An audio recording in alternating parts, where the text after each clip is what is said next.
प्रिय विद्यार्थियों, आज हम अरुणाचल प्रदेश के भूगोल को जानने की कोशिश करेंगे और यह समझेंगे कि अरुणाचल प्रदेश की भौगोलिक स्थिति क्या है।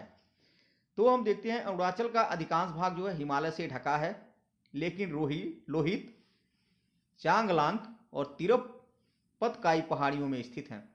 कांगतो, नेगी, कांगसांग, मुख्य गोरीचंद चोटी और पूर्वी गोरीचंद चोटी इस क्षेत्र में हिमालय की सबसे ऊंची चोटियां हैं। तवांग में स्थित बुमला दर्रा 2006 में 44 वर्षों में पहली बार व्यापार के लिए खोला गया और यह चीन के साथ व्यापार करने का मार्ग प्रदान करता है। दोनों तरफ के व्यापारियों को एक दूसरे के क्षेत्र में प्रवेश करने की अनुमति यहाँ से दी गई।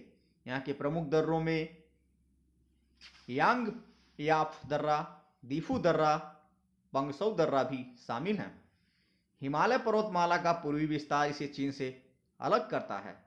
यह पर्वतमाला नागालैंड की ओर मुड़ती है और भारत और बर्मा के बीच चांगलांग और तिरप जिले में एक प्राकृतिक सीमा का निर्माण करती है और एक प्राकृतिक बाधा के रूप में भी कार्य करती है। यह पहाड़ महान हिमालय से कम ऊंचे हैं। इसके बाद हम अरुणाचल प्रदेश के जलवायु को समझने की कोशिश करते हैं कि अरुणाचल प्रदेश में किस प्रकार की जलवायु पाई जाती है। तो हम देखेंगे कि अरुणाचल प्रदेश का मौसम उन्नयन के साथ बदलता है। अधिकांश ऊंचाई वाले क्षेत्र जैसे ऊपरी हिमालय स्थित तिब्बत के निकटवर्ती क्षेत्रों में मौसम अल्पाइन या टुंड्रा प्रकार का होता है। मध्य हिमालय क्षेत्रों में मौसम समशीतोष्ण होता है और यहाँ सेब, संतरा आदि के फलदार वृक्ष होते हैं। निचले हिमालयी क्षेत्रों में नम उप उष्णकटिबंधीय मौसम पाया जाता है। यहाँ तेज ग्रीष्म तथा हल्की शरद ऋतु होती है। अरुणाचल प्रदेश में भारी वर्षा होती है। 160 से 80 इंच यानी 2000 से 4000 mm वार्षिक वर्षा यहाँ पे पाई जाती है। अधिकतर वर्षा मई और सितंबर के बीच होती है।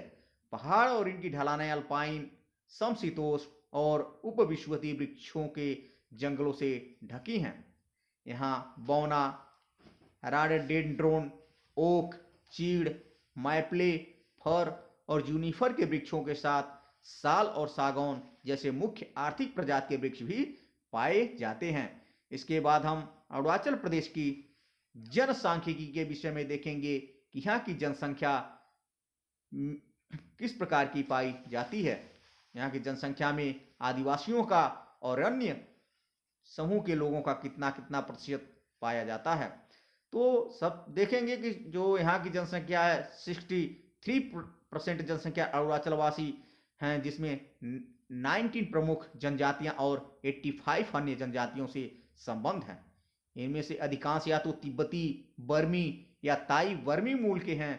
बाकी 35% जनसंख्या यहाँ अप्रवासियों की है, जिनमें 31,000 बंगाली, बोडो, हजोंग, बांग्लादेश से आए चकमा शरणार्थी और पड़ोस असम, नागालैंड और भारत के अन्य भागों से आए प्रवासी शामिल हैं।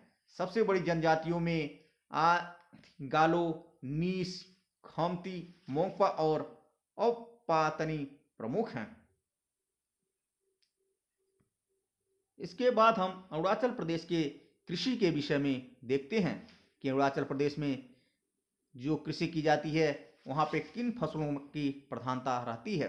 तो अरुणाचल प्रदेश के नागरिकों के जीवन यापन का मुख्य आधार कृषि है। इस प्रदेश की अर्थव्यवस्था मुख्यतः झूम खेती पर ही आधारित है।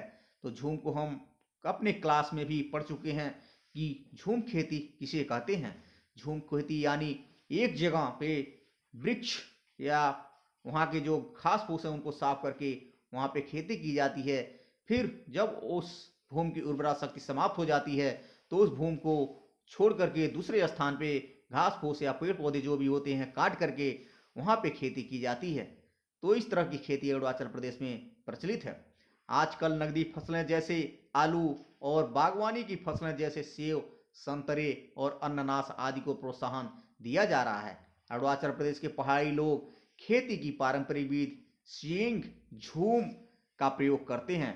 इस कृषि विधि की मुख्य पैदावार चावल, मक्का, जौ एवं मोती कुट्टू हैं। अरुणाचल प्रदेश की मुख्य फसलों में चावल, मक्का, बाजरा, गेहूं, जौ, दलहन, गन्ना, अदरक और तिलहन हैं। इसके बाद यहाँ के खनिज और उद्योग को देखते हैं कि यहाँ पे कौन से खनिज पाए जाते हैं और यहाँ पे कौन से उद्योग स्थापित हैं। तो राज्य की विशाल खनिज संपदा के संरक्षण के लिए 1991 में अरुणाचल प्रदेश खनिज विकास और व्यापार निगम लिमिटेड की स्थापना की गई थी। विभिन्न प्रकार के व्यापार में हस्तशिल्पियों को प्रशिक्षण देना, रोइंग, टबारिजो, तिरांग, मुपैया और मइयो में कार्यरत 5 सरकारी औद्योगिक प्रशिक्षण संस्थान ITI हैं। ITI मुपैया महिलाओं के लिए विशेष रूप से बना है, जो पापुम पारे जिले में स्थित है।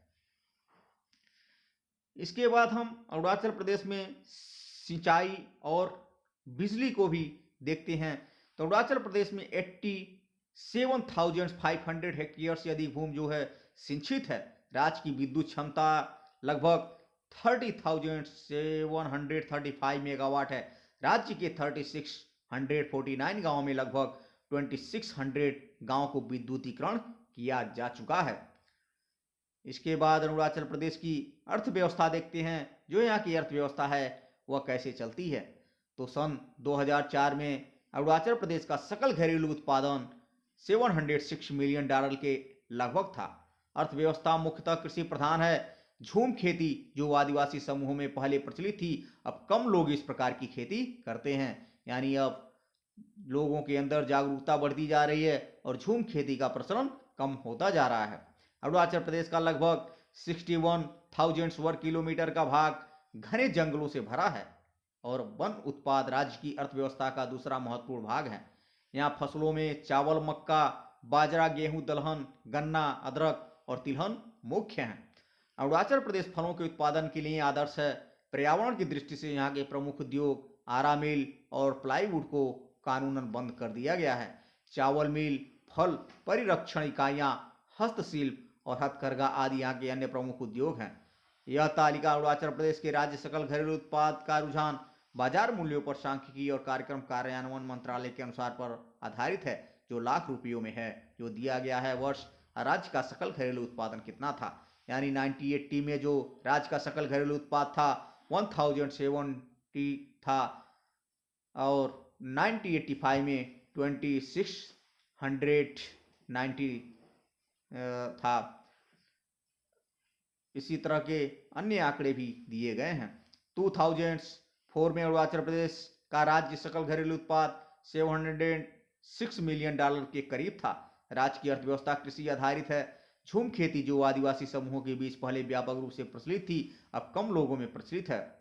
अरुणाचल प्रदेश के करीब 61,000 वर्ग किलोमीटर क्षेत्र जंगलों से ढका है और वन उत्पाद अर्थव्यवस्था का सबसे दूसरा महत्वपूर्ण क्षेत्र है। यहाँ की फसलों में चावल, मक्का, बाजरा, गेहूं, दलहन, गन्ना, अदरक और तिलहन प्रमुख हैं। अरुणाचल फलों के उत्पादन के लिए भी आदर्श स्थान है। यहाँ प्रमुख उद्योग आरा मिल और प्लाईवुड को कानूनन बंद कर दिया गया है। चावल मिल, फल परिरक्षण इकाइयों, हस्तशिल्प और हथकरघा आदि अन्य प्रमुख उद्योग हैं। ये अरुणाचल प्रदेश की हम लोगों ने कुछ जानकारियां हासिल की और अगले स्लाइड में भी हम इससे और जानकारियां हासिल करने की कोशिश करें।